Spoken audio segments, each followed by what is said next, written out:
For each of the following functions, state the interval for which the derivative exists.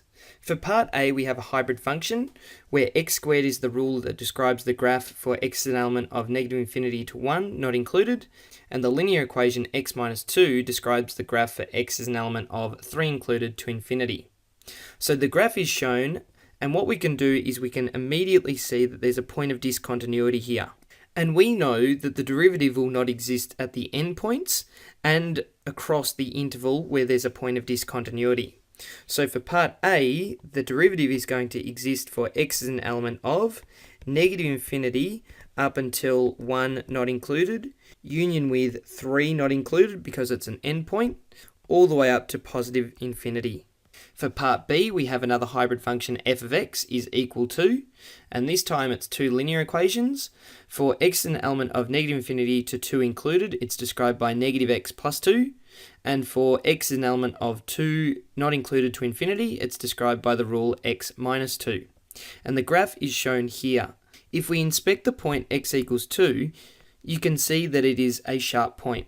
And that's because if we compare the gradients of both of these straight lines, they're different as we approach the point x equals 2.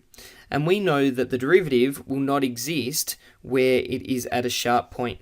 Therefore, for this function, we have the interval where the derivative exists is x is an element of negative infinity to 2 not included, union with 2 not included to infinity.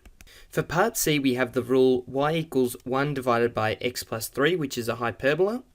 And as you can see, we have an asymptote at x equals negative 3. An asymptote is another point of discontinuity, which means that our derivative will not exist at that point. So for this rule, we know that the interval for which the derivative will exist will be x is an element of, and it will go from negative infinity up till negative 3, where the asymptote is, and that will be not included, so we use a round bracket, union with negative 3 not included to positive infinity.